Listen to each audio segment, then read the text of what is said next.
Hei, salutare lume și bine v-am găsit la un nou tutorial care îl fac azi.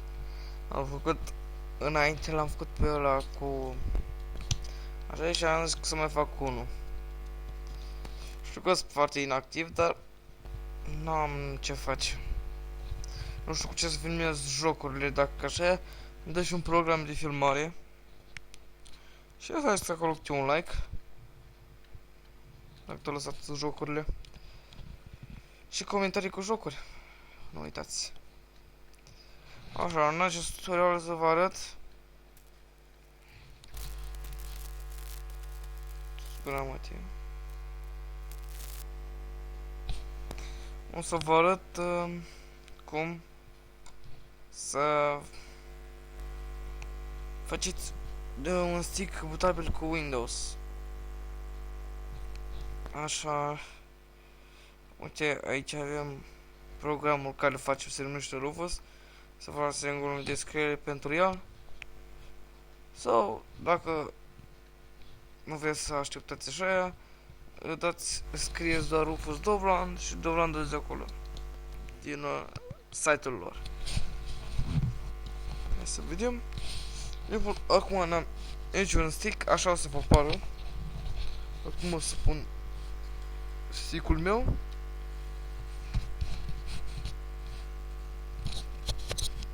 Hai. Dați un pic.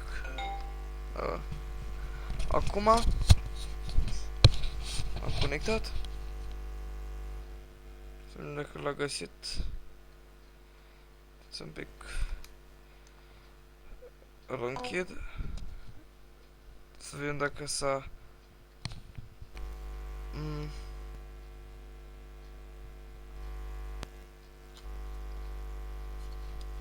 Stați un pic, că nu știu ce...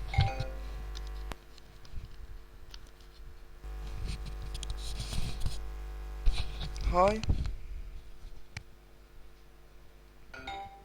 Așa, s-a conectat. Dar apare.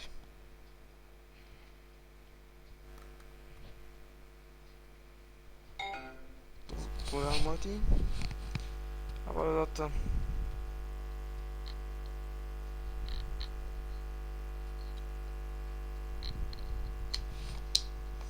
Pe asta.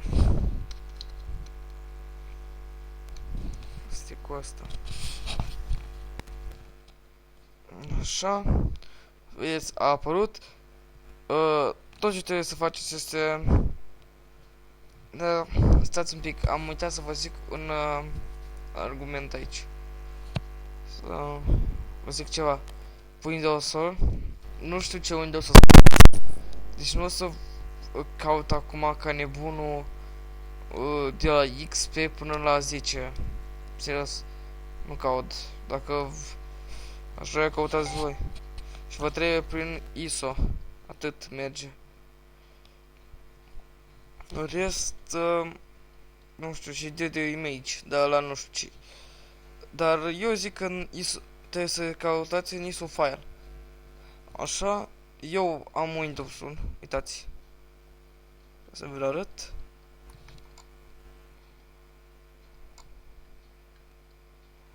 Uitați aici, Windows-ul, așa, eu am XP.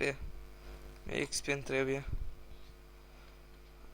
Așa, voi intrați în program, cum v-am arătat aici. Dați aici, așa, dați unde este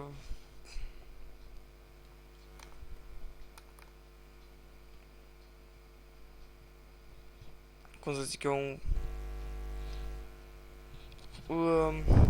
folderul vostru ISO file de Windows și dați după aia start și așteptați până ce aici o să fie verde tot și să scrie din nou ready. După aia nu mai faceți nimic. Nu mai faceți nimic, doar îl închideți, scoateți și băgați din nou. Uite cum fac eu acum. Îl scot și după aia bag stick-ul înapoi. Și o să vă apară ca la mine, uite aici. așa o să vă apară. O să fie butabil, o să puteți să instalați cu ușurință. Da, sper că v-am ajutat. Sper că v-am ajutat să faceți acest stick. Eu am fost Chris, pe data viitoare. Pa!